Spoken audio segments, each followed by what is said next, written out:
Welcome to the Big Rethink. Our interviews continue. Today, we have a great guest. I am Bryan Alexander. I'm a futurist working in higher education and a member of the LDT faculty. Our guest today is Brian Beatty. Hello, Brian. Hi, nice to see you again. Very good to see you.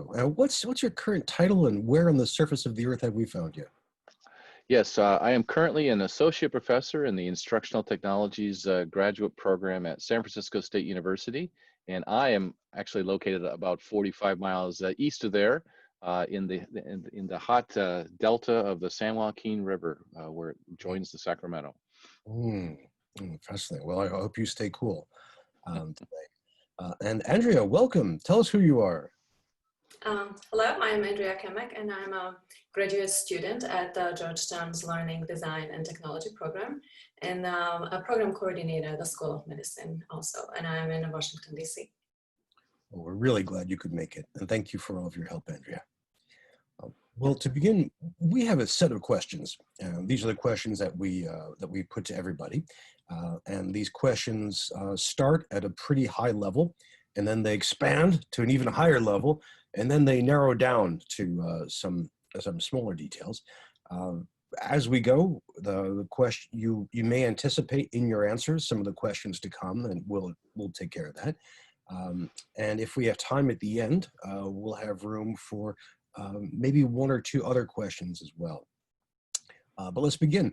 To start off with, we'd like to ask you, what are you seeing in higher education as it responds to the two huge developments in 2020, the COVID-19 pandemic and the major anti-racist mobilization under the header of Black Lives Matter? I mean, what are you observing in the landscape as we respond? Yeah, well, the thing I'm seeing most immediately is the need for preparing for a different way of carrying on our educational venture in the fall and in the spring, and actually maybe even for the longer term. You know, I think as we get closer to the start of our fall term coming up, I think even the things that we assumed we would know are becoming less well defined, classroom instruction in particular. And so the grand assumption that our classrooms would be just like they always were, like they've been for decades, if not maybe even a century or more, is just completely being kind of blown out of the water as we're all experiencing. So even our preparations for having a third of our students or half of our students or 70 or 80% of our students in the classroom, that's all being questioned now too, as the reality of having students, you know, in masks and socially distanced and restricted movement kind of set hold. That kind of model disrupts a lot of what we've been doing, especially on the more interesting and more active side of higher education and education in general. And so that's one of the things that level, that change and that realization, I think is increasing the stress levels I'm sensing with faculty and administration even more, primarily at the faculty levels where I deal with it most often. And partly, and so what that does is it kind of even more pushes the need for us to be prepared to teach with online technologies, even in the classroom, perhaps using synchronous online technologies, but also being prepared to support asynchronous students who are not there in the classroom and maybe can't be there live. So that need has just, I think the need has always been there to be able to support students across different modes. In the last few months, as we've all had to shut down our in-class campuses, I mean, that need has just become you know, kind of a compelling, we have to do this. In spring, we all did this. We flipped into mostly synchronous online or remote emergency teaching, some people would call it, or emergency remote teaching. And in some ways, some cases that worked out not so bad, right? Students were able to continue to learn. In many other cases, it was not so good, right? Whether it was the inability to teach in the platform or to coordinate schedules, or we saw a lot of students who all of a sudden kind of disappeared. Why? Could be that they didn't have the technology capabilities and the access that we assumed that they did all along. Even in our area, our San Francisco Bay Area, we assume a very high level of technology access for students, although we know there are gaps. Well, those gaps became even more visible to us. We couldn't ignore it anymore, because if 20 or 30% of our students can't join class because they don't have good access, that's a real problem.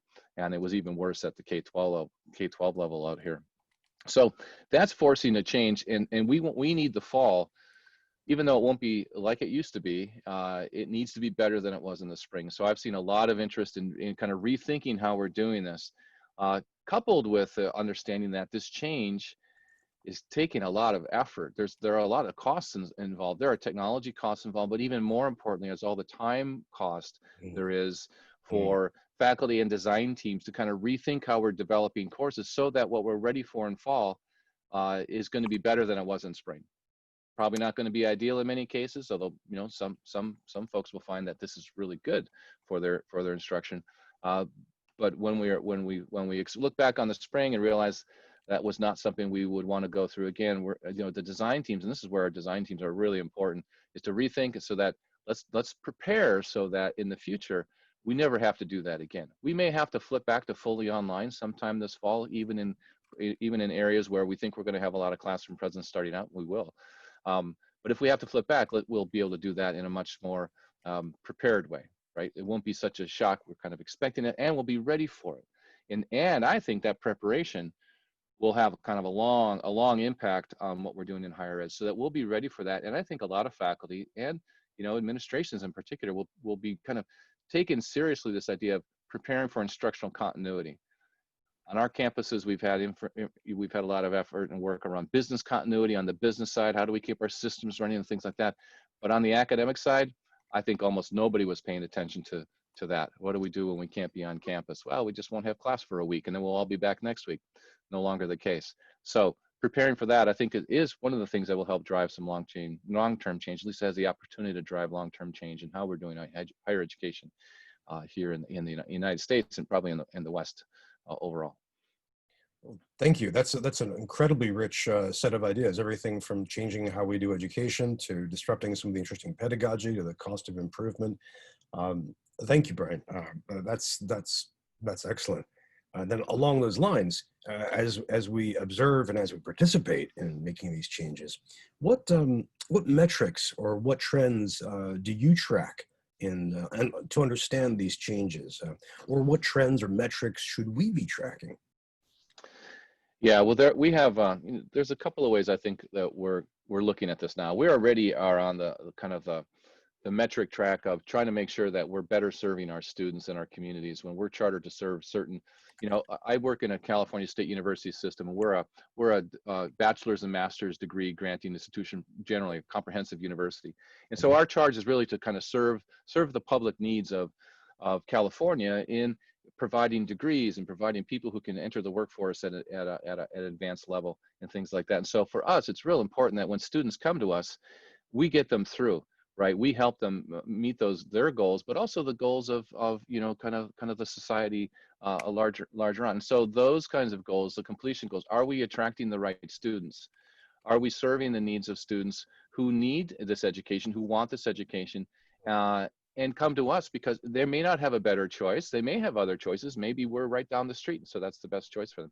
But when they come to us, we need to make sure that they're able to succeed with us, right, to keep them through. And that's been one of our major challenges is over the years is, retention and completion. We just started paying attention to this, I think, more critically within the last 5 years or so. That's just I think that those metrics are still going to be important. And especially as we consider now the fact that we at San Francisco State, we've been kind of on the front lines of social justice and equity, especially in higher education, since the 60s. Our reputation in that is kind of well known, and yet the impact we've had across on a large scale has been relatively limited. I mean, look at the problems we still have on our campus alone. We are still seeing our major equity gap issues with the Black male population. That has not changed, right, in the last 50 years that we've had our own College of Ethnic Studies. So there's some real systemic problems that we have not been able to address yet. Those metrics, I think, have always been kind of like below the surface here, and they're finally coming to the surface. And I think those are the ones that are also going to be more tracked and more important for us. In the past, when we've had equity gaps, I'm thinking I was an administrator for 8 years on our campus. We knew we had equity gaps, and yet we didn't know what to do about it. And so we tried tweaking things around the edges, and we'd have a little impact, but guess what? This is part of a huge social system, and that system is pretty powerful. And even though it may not be intentionally designed for inequities, those inequities are built into the system, right? And if we don't understand that better, track that better, and then make changes that are systemic in nature, track the impact of those, we're not, 50 years from now, we may be in the same place we are, and no one can afford to have that happen.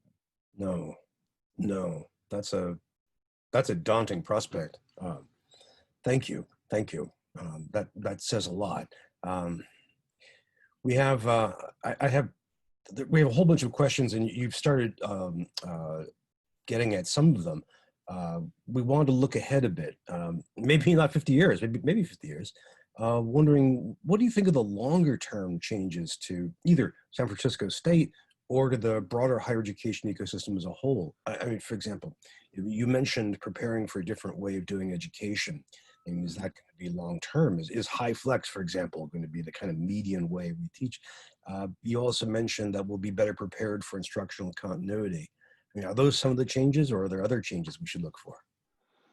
Well, I think those are definitely some of the changes that are possible.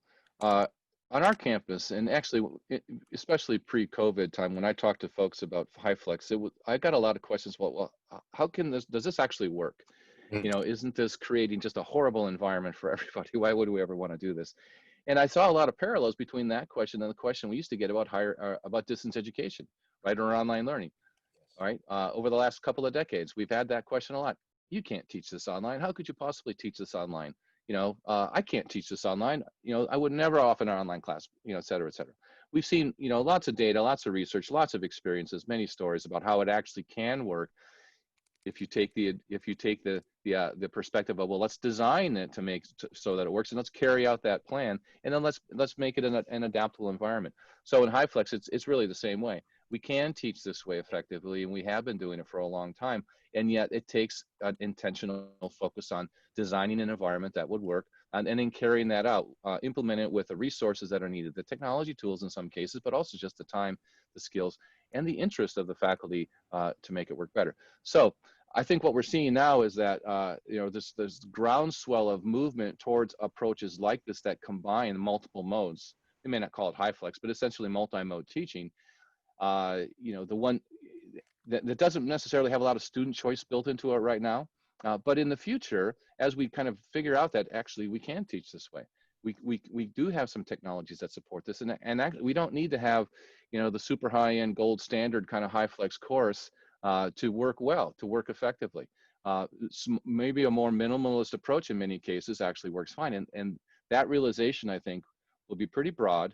And I think that will carry on. So at the end of this, I think we'll have a lot more faculty who are willing to give some more of that control to students as to how they're participating, so that the students have more responsibility, but also more flexibility in how they're completing programs. Those of us who have been teaching programs with flexible accommodations for students, essentially, have been kind of reaping those rewards, or our students have been reaping those rewards. And I think that'll be something that I'm very hopeful that continues to be kind of a broad change. But a lot of that has to do with the kind of the community accepting this as a legitimate way of offering instruction, and acknowledging that it can be effective for students. And then the other part of that, of course, is the willingness to give up that control over who's doing what when, specifically, like, okay, you're all coming to class, you're all online, or you're all in class all the time kind of thing. I think that's the biggest change that we'll have to see, is the kind of the change in the mindset of really the faculty, the instructors, and for good reason, right? When we're in class with students, there's a connection there that is it's different online. Even if they're synchronous online, that's a different connection. They're asynchronous online, even different. So what we do is we tend to draw people to what we believe and what is the kind of the most powerful way of connecting with them on the relationship level. A lot of times that's what they're coming to us for, is that relationship, the mentoring, facilitating, those kinds of things. I think we're finding now that since we cannot be there in person, we're finding ways to do that online, right? And I think as we look back over the last few months, and actually as we look 6 months from now, as we look back after the fall term, we'll find that there were ways that we could effectively communicate with students and mentor students, facilitate students, in part because there was no other way.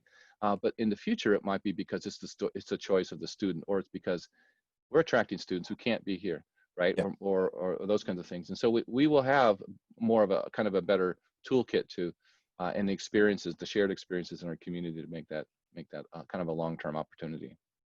Oh, thank you. That's quite a vision. That's a really detailed vision. Andrea had a question along these lines. Andrea, do you want to ask about platforms? Sure. So you mentioned technology. Long term, do you see the emergence of new and more affordable and agile platforms that they can accommodate HyFlex or other online models better than the current LMS and conferencing systems?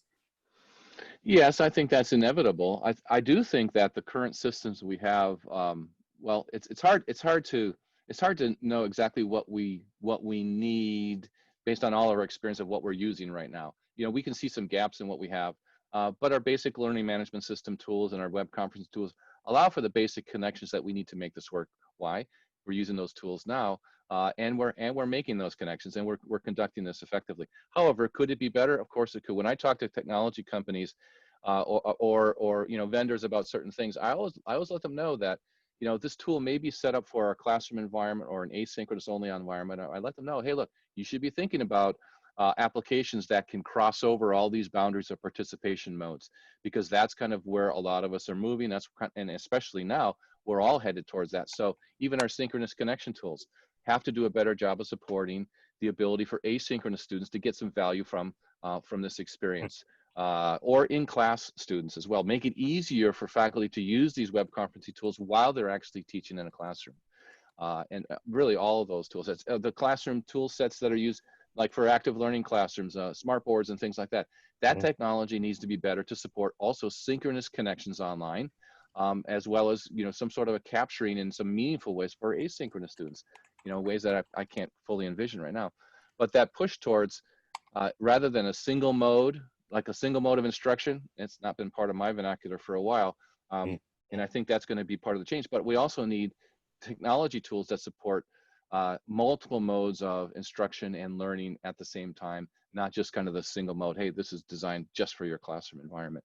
There will always be, you know, places where a technology comes out and it's really a custom fit for this that may not serve well. But that'll I think will be a lot more, a lot rarer than the tool that says, hey, here's how we're serving your needs in the classroom. Oh, and here's how we're also serving the needs of your online synchronous students. Oh, and here's how we'll also be able to serve the needs of some sort of asynchronous value add to the learning environment in the long run. So I think that's one of the changes that we'll see. It's a great question, Andrea, and thank you for that answer. It reminds me of how Casey Green's campus computing survey keeps finding that when you look at LMS usage across the country, that overwhelmingly it's underused. You know, that the discussion boards are rarely touched, even the grade books are rarely touched. It's mostly the major use is a faculty member pushing out a couple of documents, and that's it. Yeah, we looked on our campus and only 30% of our faculty were using the LMS for anything other than document sharing. Just 30%. Just 30%. Now this was obviously before spring, Yeah. but that's a sobering statistic, given where we are and, you know, the kind of levels of support and the effort that we put into creating a really good LMS for our faculty to use. You know, even today though, in the spring, you know, there are teachers who weren't using any of our other tools. They were just, you know, conducting class by email, right? Reverting back to a super old model of just correspondence education. That happened as well, and that will probably be happening in some places, in some cases in the fall, unless there you know, there are things put into place that just make that not possible. But that kind of change takes time. One of the things I always talk about in when I'm working with faculty and administrators in particular is looking at this idea of, you know, the different reception to the need for change, like the classic adoption curve, Everett Rogers' work and people like that who've talked about that. And developing this appreciation for, you've got faculty and you've got staff members and you've got administrators all along this, even students.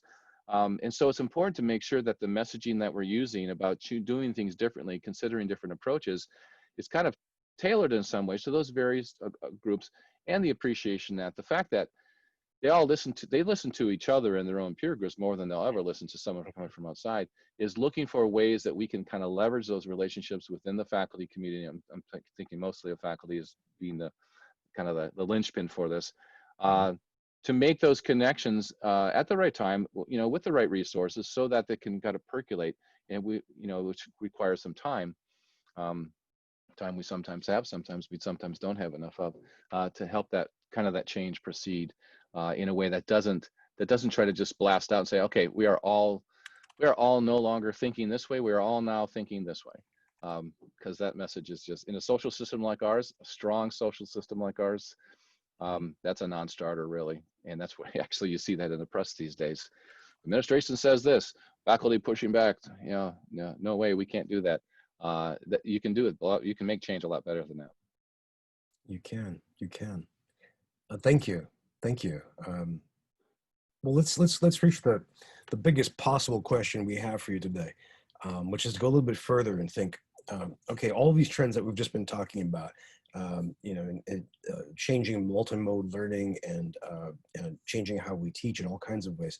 How do you see them intersecting with some of the biggest macro trends? I'm thinking, for example, of climate change, which is, of course, a big issue in the Bay Area. You've seen with fires and so forth, but also with economic inequality or any other major issue.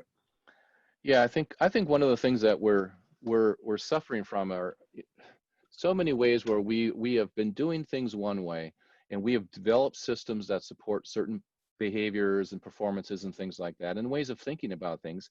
But it takes a long time often for the ramifications or the consequences of those to really become evident. Fossil fuels in particular, right? So climate change, basically due to fossil fuel use. The power of our systems that we've put in place, like think of the automotive system, the automobile system, our battery technologies, several times, even back to the early parts of the 19th century, we had battery technology that could have been a lot more powerful, and yet it was kind of put away by people who had more powerful interests really in the automotive or the petroleum industries, right?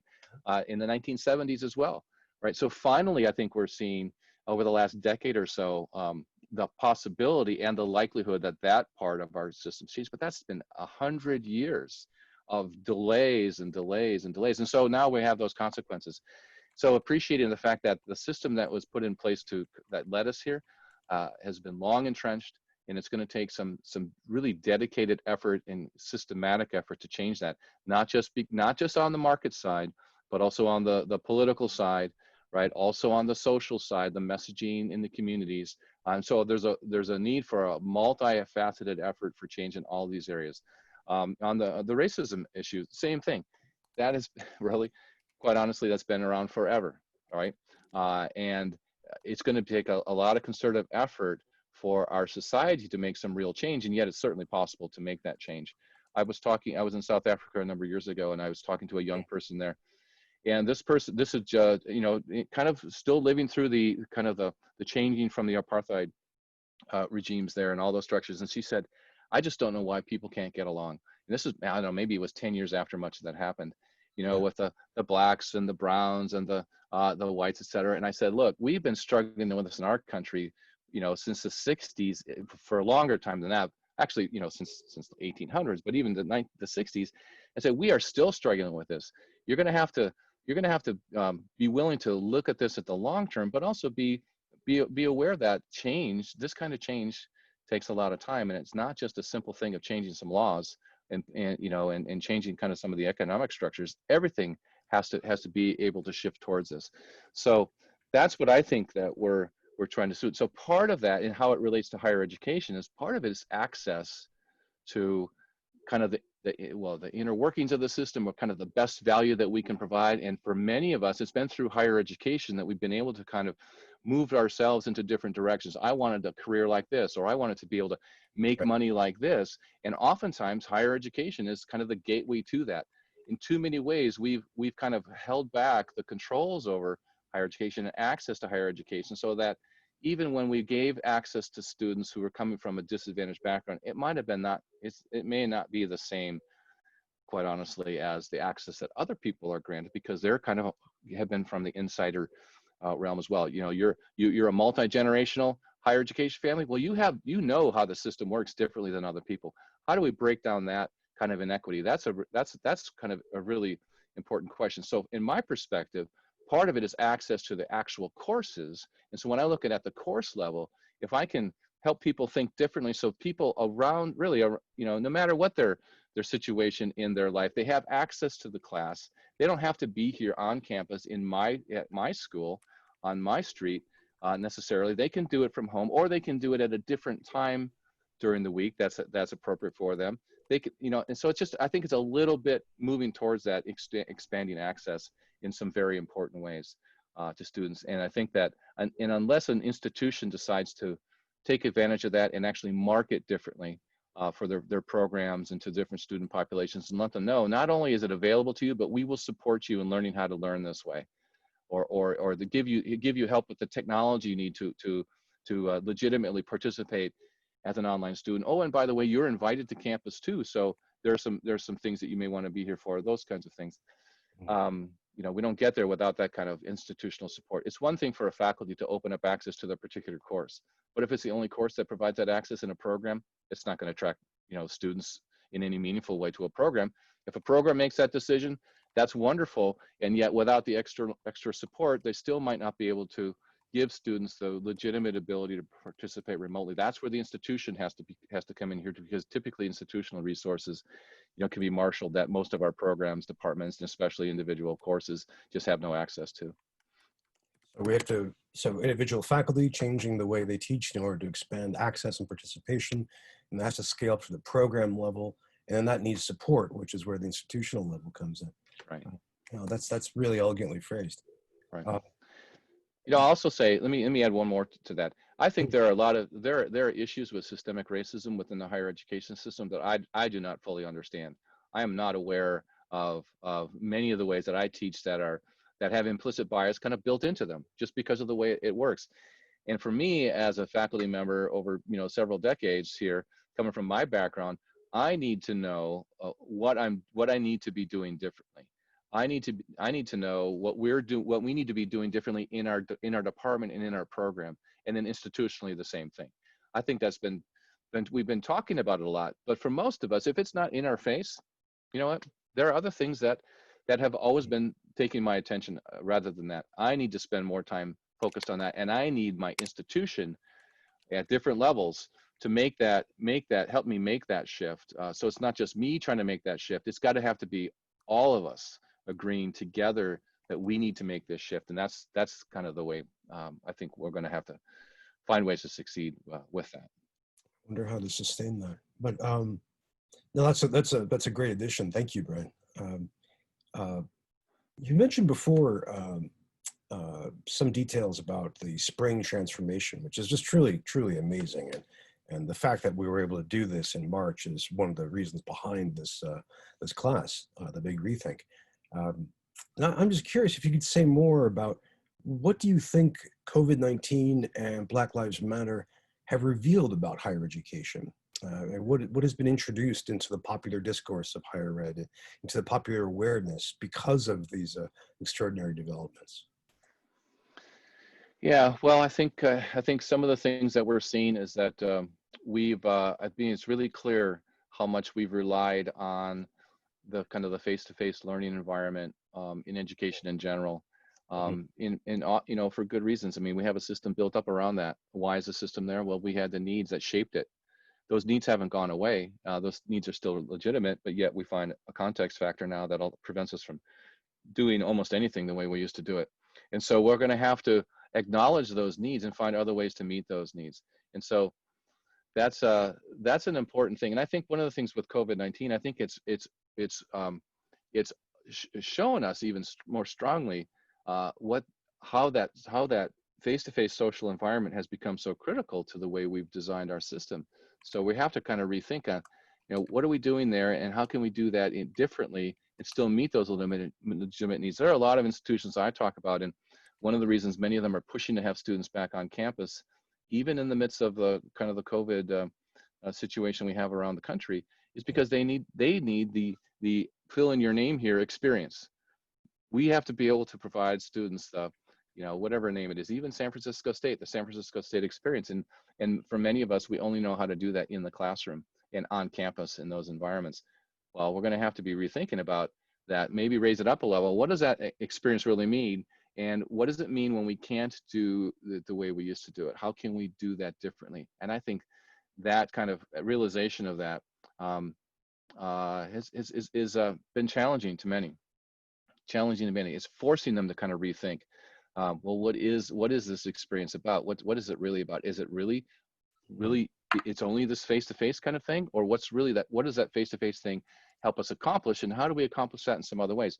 That'll allow us to change so that we can provide more access to that experience than just having to be here on campus. And related to the Black Lives Matter, I believe, is that we have I know for many of us, it's been a bit maybe surprising to see how the emotional outpouring has been. It was such a crisis moment, and it would be easy to say, well, 6 months ago we had this thing, 2 years ago we had this thing, and 5 years ago it was this, and there was a moment of protest, and clearly injustice being done, and yet still not realizing the pattern and the fact that this is never going to change unless we as a society change it, unless we agree to change it. So I think because that's all part of that's part of a system too, and those systemic behaviors and practices are there for a reason. They may not be the right reasons, they're not the right practices, but until we get to the root causes for why this is happening, the changes we make around the outside, even protesting every night for a couple of months, isn't really going to change anything, and yet that can be part of a larger change. The actions of legislation around this by themselves are not going to change anything. They change things on the outside, but they're part of a bigger change. The actions of our schools, the approaches we take with our schools, have multiple facets themselves. Policing in schools and policies and other kinds of things. But even access to legitimate education and giving people the support they need to succeed at the very youngest ages, so that by the time they're teenagers, they're not already kind of on a path out, right? That they're on a path in, like many of us we're on a path in. Let's get, we have to change what we're doing kind of all along the way, so that when they get to us in higher education, versus the real access to economic opportunity for many people in our society, one, they have access, and two, they're prepared to succeed. And so I think that it's kind of exposed, it's exposed once again, I think, the need for systemic change. And I'm hoping that we have more people who are paying attention to and thinking deeply in all these different areas of our society about what part do we play in this, and how do we work alongside the legislature, and how do we work alongside the school system, and how do we work alongside the economic development area, and the housing authority, and this group over here, so that we have more of a concerted effort. That's, I think, where we really get success. So similar ideas there. I mean, we need systemic change in higher education. We need to respond in particular to the COVID crisis, and just the fact that things like this are going to be more happening, or would be reacting to them in different ways than we have in the past, as well as on kind of the other matter there. So it does need the big rethink. I think this is the concept is there. It's a real, I mean, obviously you're responding to a need. It's a real compelling need. Unfortunately, it's going to take a lot of effort. Not unfortunately, but it's going to take a lot of effort and some patience and some time and a lot of grace to make this a long-lasting change. So it's not going to happen overnight, like kind of COVID shutdown did. And yet, I think they're both things that give us something worth working on for in our careers. I appreciate how you answered this question in a way which not only shows what was revealed in the spring, but also reveals several paths forward. And thank you. That's very bold and very, very useful. At this time, or this point in our question barrage, we want to narrow the focus a bit to a few different slices of higher education. Mm-hmm. And one of them is actually very, very close to the heart of the LDT program. We wanted to ask about instructional design professionals, and that's people, ID people, but also people who have other titles who do that work, people in academic computing, educational technology. And we want to know, what do you see them being able to contribute to higher education during this extraordinary time? I mean, you mentioned earlier, for example, that design teams are crucial, and yes, definitely agree. Can you say more about instructional design in this extraordinary time? Yes, I think that instructional designers in particular, and the whole profession, is well positioned to help bring change about. Because people come to us, or we're engaged to go to them perhaps when someone realizes we need to do something differently. Maybe it's just a faculty who needs to learn how to teach for the first time in a classroom, or online for the first time in a classroom. So some change needs to happen. So the instructional design profession in general, is positioned as potentially for change agency, right? That's one of the things I love about the profession. So whenever I would go into an institution or a class and think about how to teach something a certain way, we were creating something. And we were creating something, why? Because it didn't exist before in a way that would work well. And so we were problem solvers, right? And we have, we're nothing if we're not good problem solvers, I think, in this particular profession. So I think some of the things that I work with, and I also teach instructional design, graduate students and professionals and things like that. So one of the things I'm emphasizing now in particular is the idea of there are lots of good practices. There is probably no best practice that we can apply in general. There are probably best practices for individuals in individual contextual situations, and yet we're not designing usually for individuals. We're designing for groups of people. So the idea of, okay, here's how you do this. This is the only way. This is the best way to do this. I think is I think it's it's a privileged position, and I don't think we can afford to do that. I think what we need is a range of practices, right? That acknowledge that the context that we're working within vary quite a bit. The students we work with vary quite a bit. The faculty even vary quite a bit. And I think that the skill of the instructional designers to know, well, which practices are likely to work well in this particular situation. And then here's our range, and then help faculty, if faculty are part of the designing, hopefully they are, which might work best for them. Right? And then support them in their initial choices, but be ready for like plan B or plan C if plan A isn't working out so well. Nothing we design works completely as we design it. I've never had a design work exactly like I envisioned it. So we have to be able to be willing to change things when we have evidence, not quite working so well. Let's try this, let's tweak this. Sometimes we're just kind of tinkering a little bit. Oh, let's ask it this way. Oh, let's shift this question over here. Or we might be more kind of kludging, well, that form of discussion didn't work. Let's try a different method of discussion. So we take it from here, put it over there. It's worked there. Got some ideas that might work there. So we have to be willing to do those kinds of changes as well. And another thing I'm finding with instructional designers is that we often have experienced wonderful designs. We've built great designs. And yet when we're dealing with faculty who are teaching in a different way for the first time, well, sometimes sometimes I try to motivate, hey, look at this cool thing you could actually teach. And that kind of conversation is, for some faculty, it's like, what are you talking about? I can't do that. And they lose complete confidence in the ability to start teaching that way. So while we may have some of these beautiful examples up here, we also have to have the good enough examples. Here's how you get started with this, right? And in some ways, I think it's important to develop these design stories. We found this in our own faculty development work, is that we would bring in star faculty who were teaching in some interesting way and show them to faculty. Yet if we didn't have a story that they could follow, that kind of showed them how did they get started, why did they go on this path, what were their first steps, where were the changes, what were the mistakes they made, and how did they revise it along the way, and so they could see this progression. So actually, this course I'm showing you, it took me 3 years to build this. I didn't build it all at once. The first semester I started with this, and then I added in this, and then my students were telling me this, and so we changed this over here. And so that kind of design story is an important way to approach introducing especially a complex new way of doing things to faculty that I think instructional designers can really value from.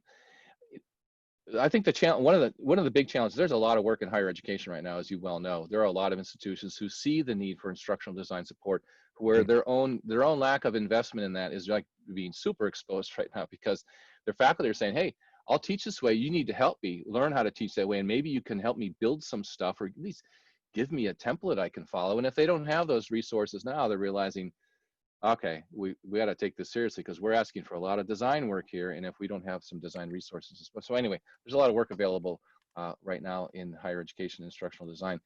And yet there's another big part of the field, though, is a lot less is less susceptible to the things I was just talking about, where e-learning in particular, I have a background in e-learning development, and that's a much more highly structured, information focused, typically, or really kind of simplified practice focused kind of instruction. Mhm. And I think that's the area where if you are a best practice kind of person, that's probably a way to work, because I think it's because the scope of those situations are typically much more limited. The depth is often much more limited. It's much more highly defined. Here are the 5 things you have to know about running the system, and we can teach you how to learn those 5 systems. And even though our best practices don't work the best for everyone, it's much more likely to be kind of closer to that kind of that groove for everybody who 80% at least. In a social environment like in higher education, where students are much more variable in general, and the content is much less well structured, even in highly structured domains, there are a lot of times where there's actually ways of interpreting this, or there are different ways of solving complex math problems. So it's less structured.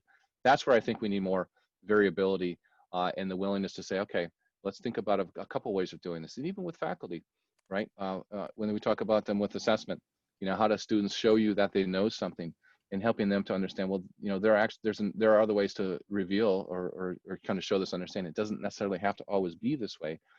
And so maybe there's a range of things that you could offer them, or try something differently once, those kinds of things. So I think that's one of the challenges, I think, of the instructional design field, is that we have such a range of kind of practice fields to play in. And sometimes our focus or our work is really influenced greatly by that. I had one project I worked on once, and it was so highly constrained. I could only do it for like 3 months, and I had to get out of there. But it was like, okay, here's what here's what your target audience is like. This is what they are, and actually it was pretty accurate. And we want instruction that looks like this, and then uses these templated approaches, and you can draw from this library of media to build that with. And for what they were doing, it worked. It was good enough. It was helping their audience learn what they needed to do their function. And yet, as a designer, I couldn't work inside that tightly constrained a box. And yet, there were good designers who chose to work that way, and did very well by the organization, right? So I think that even if you're not comfortable with this idea of flexibility and having a range of solutions, and thinking there's no best practice, it's just a bunch of good practices, and how do we pick the right one for the situation, I think there's still a place for you in instructional design, and yet it wouldn't be every place, right? So you need to have those good enough examples and ways for instructional designers to proceed along those lines. Right. That's right. Yeah. We need to have an agreed upon, this is baseline, this is good enough. And we and our job is, we have to get you here for you to start, right? If we're not here, then we're not really ready to start. We can, it's not good to put you, with your students, or let students into your online course if, there's like no social component, or there's, the instructions are so confusing that even I get lost as a designer. So obviously, baseline got to be good enough. And then we have in our toolkit ways, okay, if you're interested in doing this, or if you're having this problem with students, and then you're not happy with their performance in some way, well, maybe this is going to help you get there, and kind of help them build as they go. This is a fantastic answer, and so a lot of the LDT students are either come to the program with instructional design background, or they leave heading into instructional design. So I think this particular answer is going to be exceptionally useful. Andrea had a related question, actually, about instructional design, about accessibility. Andrea, can you float this one? Sure. So I noticed in your previous post, a few years ago, you mentioned that one of the fourth pillar of the HighFlex model was accessibility was the most challenging to implement. So I was wondering, you still agree in this kind of situation in the pandemic, or like a long term, if you still think that's the case, or the other, like student choice, for example, would be harder to implement because of faculty or infrastructure? Right. That's a really good question. I think it's interesting, because the first principle that I put down there around alternatives talks about there being legitimate alternative paths, and I don't. And so one of the things that I've been rethinking is because there's a lot of places that will provide alternatives, but the students won't be free to choose, or maybe we'll make a single choice at the beginning of a term, and then, okay, you've chosen to be an online student, you've got an online place, or you've chosen to be in a classroom, you're expected to be in this seat. So the fact that there's not as much choice, I don't think it kind of reduces the need for those, the alternative paths leading to equivalent outcomes. And yet, even when we have students who aren't free to choose, some students will be choosing, or maybe will be forced into changing modes. And so the need for the supporting the multiple modes and students moving from one mode to the other is still there, but much less important. I still think the most challenging part is the accessibility piece, in part because of what I said earlier about access to technology, access to networks, access to being a good online learner, or having the capability to do that. Even those of us with great technology resources around us, sometimes we don't have the environment to work in that works well. You know, if you are expected to be in a class from 1 o'clock until 2:30 in the afternoon, and you've got children at home, and they're, you know, you're like their school person now, again in fall for many of us, that doesn't help you. So that access is still important.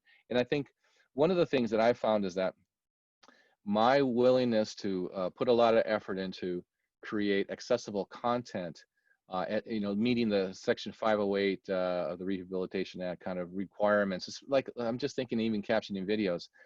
Because the technology is starting to do that for me, I've gotten a lot, I guess, lazier about doing that myself. Back in the day when I was doing this, if I was creating a pre-recorded video, I would have notes I was using, and I would clean those notes up once I did the recording. I would add in and actually burn in the captions. That took a lot of time. Part of the reason I did this because I wanted to find out, well, how much time does it take? Is it kind of worth the effort? So I did that before, but now that I've got, you know, automated or not captions necessarily, sometimes captions, but at least a transcript that's automated, I default to that, right? And for me, for most of my students, that's good enough. That's, you know, 98% accurate. And yet it doesn't meet the legal requirements all the time. And so if I have a student with a documented accommodation at the university provides resources to provide 100% captions or transcripts. And yet I don't worry about that anymore. And because of that, I'm doing what I would consider kind of good enough, and yet it's not, it doesn't really meet. So I still think that's a difficult one to meet. Because if you think about it, you build an online course, and especially if it's a dynamic course and there's a lot of things coming in and going out, new links, new articles, or students putting things in, to make sure that's all completely kind of legally accessible by the rules is a huge task. And so what we need is the understanding that here's the big picture around this, and making sure that our students have access to the information. And when we see that there's a gap, and it could be kind of the legal, like I need a caption here, or I've got a learning disability and I can't do that audio resource. It could be those things that are very observable, but there's probably even more things that are not observable. And they may not be legally documented as like disabilities that we have to address, but they're different ways of accessing information that we should acknowledge. And so when I talk about design now, especially with faculty thinking about HyFlex, one of the places I start with is universal design for learning. You know, the whole idea of UDL as a concept, and saying, well, even if all of your students can, you know, read wonderfully well based on the evidence you have, or, you know, from what you can see, you see no differences among your students. There are still significant differences around those students and how they access and understand information. And so let's take a look and see, well, perhaps text only on a screen isn't good enough for everybody. Maybe some multiple media is thrown in here intentionally will help all of your learners learn. And so in some ways, I think the accessibility principle is still the hardest one for me to think about me meeting, you know, especially at a super high level. I think the other ones, for me, are less complicated. I think accessibility becomes very individual and very personal when you get down to it. And so sometimes the best thing I can do, I think, is provide a range of options, and then make sure each one of those options works by itself. And then the students have enough of a range of options to choose from that they're going to find something that works for them. Again, that question of choice and flexibility. Mm-hmm. Yeah, it's kind of a fundamental, I guess that's the Uber principle. I think so. Andrea, thank you for a great question. And Bryan, I love the answer. Well, let's shift to a different slice of higher ed. And this is a slice about science, or about research in general. We've seen over the past few months that we've seen very different cultural attitudes towards academic research and science in American society. And we've seen people embracing epidemiology and public health. We've seen people going along with it. We've seen people actively opposed to that kind of science. And I'm curious, what is this mix, the skepticism in particular, what does that tell us about the relevance of science, and how academics craft research messages and how we try to persuade the public that this research matters to them? Mhm. Yeah, that's a really good question. I think that we've seen this before, and I think one of the challenges we have is the kind of the probabilistic nature of a lot of our research, and I think especially in the medical areas. I was amazed when I did some instruction for pharmaceuticals a long time ago at the way that they developed proof that a drug worked was essentially through probability. They would, do the trials and say, well, for X% of the population, they got X% better for this. And that's good. There was a baseline measure they had to meet. And if they cross that measure, okay, it shows it's efficacious for this particular condition. And so they could say it worked, even though everyone knew it didn't work for everybody and it didn't work all the time and it worked at different levels. And so, and because those the kind of the situations where it didn't work are part of the social story around this drug that influences people's behavior and their understanding of it. So when we see, around COVID-19, say, well, this is your chances, essentially it becomes probabilistic again. The level of risk that you're assuming by these particular behaviors is exceeding what the public health officials would recommend, or the political leaders would recommend for this.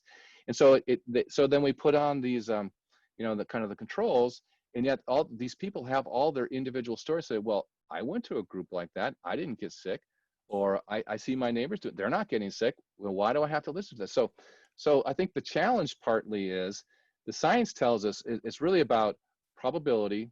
And it leads to policies around risk management, right? How do we manage? How do we mitigate risk? How do we avoid risk? How do we manage the risk that we have to accept? And in doing that, it leaves it's an incredible gray area as to as far as what the science is actually telling us. So I think the challenge for us as kind of the researchers who put science, and this is not just health, it's also in education quite a bit, honestly, right? Yeah. Where we say, well, this method works well to teach students this. Well, guess what? It doesn't work all the time with all students, right? It works some of the time, maybe a lot of the time, and maybe it works overall. And yet, like online education, does it work for everybody all the time? Absolutely not. Does it work for many people much of the time? Of course. Same thing for classroom instruction. Yet classroom instruction has the inside track on people's acceptance of, hey, this is high quality instruction. Why? Because we all went through that. We all have our stories. And if we look deeply into those stories, we say, there were a lot of times where that classroom environment was not good for me, right? It was not helping me learn at all. Yet we don't tell ourselves those stories so much. We kind of, look at the new thing. So the idea that how do we get people to accept the fact and understand that what we're telling you is probabilistic in nature, and it's designed to help us manage risk. And then, the flip side of that is, well, it is risk management. And we are saying to some people, your job is so important. We want you, we need you to accept this risk. Healthcare workers, I have a couple of kids who work in retail. They've been essential workers all along. So people could get their stuff at, the local, big giant box store. Is that, what's that message like? We have a lot of mixed messages out there around us. And I think that's one of our biggest problems. So we're going to have, the therapeutic drugs and the vaccines starting to come out over the next 6 to 12 months. And I think one of our big problems is going to, in our society in particular, is going to be so many people who just have this mindset of not going to do it, too risky, or I don't believe them, or they're trying to do these other things. And so it's a much deeper problem than just having good drugs and vaccines that we think will work, in part because those vaccines will work much of the time. They will provide a certain level, but there will still be risk around that. And so I don't think it's clearly not cut and dry. It's not like saying, well, over there's a concrete block and if I put a certain amount of pressure on it, it's going to break. That's much more deterministic. We know that's going to happen because it happens 99.99% of the time. The rest of us work in this idea of probability, and therein lies the biggest problem we have. How do we allow for that and yet still encourage the behaviors that, as on a large scale, we all need to do? Especially with hard to grasp. That's a great answer, Bryan. Thank you. I love this question of mixed messages and personal variability, but also the difficulty in grasping probability and the power of personal stories. Well, I'm conscious of time, and I want to make sure that I release you back to your gazillion workshops and talking and planning. A different slice of higher ed that we want to discuss is the problem of the digital divide. And you mentioned this earlier. You said at the beginning of our conversation, you said that the spring revealed digital divide gaps among students, even in San Francisco, where people just didn't have the right technology. I wonder if you want to add anything more to that, to speak about the digital divide as an issue. Yeah, I'll say a couple of things. One is that I think you know, even among faculty, there are faculty who are much more comfortable using technologies and various technologies to do certain things, basic functions in their life that they use outside of class. That's certainly not the same across the board. So some faculty, when we as an institution might say, hey, we all want you to start using this communication technology with the students, like we're going to roll out text messaging with students for certain kinds of things. Well, some faculty will say, will not be able to manage that. Okay, it'll be too much for them to think about. So there's that divide too. Even within those who have access to technology, it's either the desire or the ability or the willingness to take on new technology roles, which also develop this divide. Maybe it's an artificial divide or a virtual divide. I could do this, but I choose not to, or I could do this, but I do not have the individual skill set to do that. I have all the technology to do that. And so one of the things that I talk with faculty too is when they're coming up with great new ideas on how to engage those synchronous students or those asynchronous students, and there's cool technology that their friend used over there and they want to try out, it's the fact that their students, they're going to have to be very careful about bringing it on with their students, because their students may not be ready for that. They may have access to the technology, they can download the app, etc. And yet using the technology in an appropriate way for what they're trying to do in the class environment maybe beyond their grasp. And so if they're going to roll out new technology, to start slow, to do one thing at a time, to start with a low stakes engagement, to make sure students get some comfortability and familiarity with using the tool before you roll it out for that major assessment that you're going to do. So the fact that a digital divide is you know, practical in some ways, and that I don't have the hard technology or the network technology, or the larger skill set or environmental conditions to participate online. It also shows up in individual levels with individual technologies. And it could actually be, you know, the fact that you chose an application that does not work well on my version of a phone. I've got an old iPhone and I can't afford a different one, or I'm not going to buy a different one, and yet I can't run that app. And yet 10% of my class participation might be using this app. That's a design problem, right? So I think we have to appreciate that there's a digital divide, or the potential for a digital divide, even when students have access to the technology. So it's like everything else, it's a lot more complicated. So, but I think there are ways to bring technologies in a reasonable way, in a measured way, so that we can mitigate the impact of that, and maybe even help students kind of cross over that divide with appropriate resources when it's really that important. Back to the question of individual differences again, and the particularity of individual circumstances. We had one more question we wanted to ask, and this is one from Andrea, and it's a question she has about data security. And Andrea, do you want to tee that one up? Sure. So I was wondering if, like, now with the rise of all the online technologies and recordings and student work online, there will be so much data, and I was wondering how institutions can mitigate the data security, like what goes out, even not from the faculty side, but also from the student side. Yeah, that's a very real concern. We are generating so much data, and you know, when I have one of my hats on, I think, wow, this is great data. We can get a lot of information about how students are learning, how they're reacting to various things we're trying to do out. You know, even just simply looking at activity logs and things like that to decide if a student is accessing resources or how those resources are being used. You know, we have a lot of instructional technology vendors rely on that data to improve their products, and yet there's also the risk of developing all that data that's very, in many cases, is very personalized.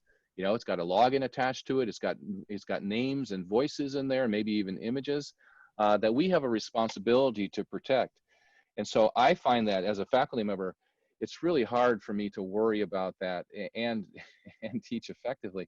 So I rely on my institution and their resources to give me access and to kind of vet technologies for me, so that I'm at least working within the boundaries of what the university has said. And so if I trust the university or the institution to provide that level of security review, privacy control, controlling the data, I think then I can do my work.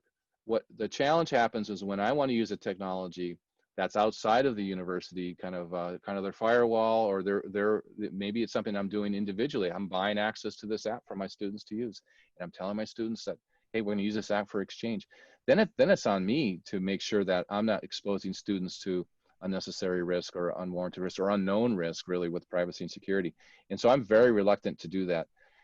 I have students who want to use different apps for various things, and I typically, if they're doing it on their own for group processes, you fine to do that. You just realize you're taking all that risk on your own. And if you want to know more about that, here's some things you might want to look at. But I can't stop them from doing that, nor would I really want to. However, I want them to be good consumers or good citizens in that, and understanding what the risk might be with them using that collaborative software. So for me, I kind of default back to relying on my institution to do its job. I know the people who are doing that in my school. I trust that they're doing it, but I also know that they're, it's not 100% there either. We do have gaps as well.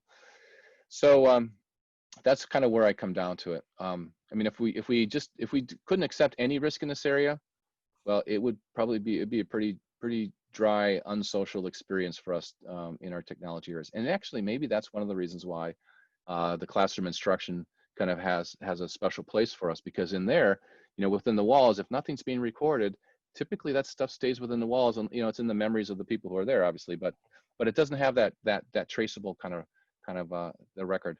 And obviously, there's a value in that. One of the things I talk a lot with faculty about who are thinking of HyFlex is, especially when they're trying to do discussions and they're used to doing them in class and sensitive topics, if I do this using technology, it's leaving a trace. There's a record of it somewhere. And that could be a very uncomfortable situation. So we talk about choosing not to record things, or ways of doing online discussions that are a little more anonymous in ways, and how that changes the nature of it, but finding ways to kind of mitigate the risk, even though the risk is always there in those situations. Yeah, it's a great question. It is. Andrea, is that okay? Do you want to add more to that? No, that's a good answer. Well, let me say one more thing about that. I was just thinking about this. I was thinking of this earlier. It's those policies, those institutional policies and practices, there's a risk that those change over time too, right? And so it's a risk that faculty have to measure. So right now, we do lecture capture with a lot of classes, and the university agreement with faculty is we will never use these without your permission in any way, right? And if student voices, it'll never get outside that. Yet the record is there. And so let's say, a couple of years from now, some policy changes, practice changes, there is some kind of risk that they could be released publicly without that. We just have to, believe that our system is set up so it won't happen. And yet the record's there. So it is a real concern. As a faculty member, I can't be too concerned about that, or it would kind of handcuff my my teaching. Well, that's that I'm amazed to say that this has just been one full hour of conversation. It feels like a wild ride down the rapids. Bryan, you have answered so many questions so richly, with so much detail, so much thought, so much consistency. I'm just really amazed. Thank you so much. Oh, you're welcome. I once again, I thank you for the opportunity to be part of the project that you're building here. Oh, it's a pleasure. And Andrea, thank you so much for your really thoughtful questions. Thank you. My pleasure.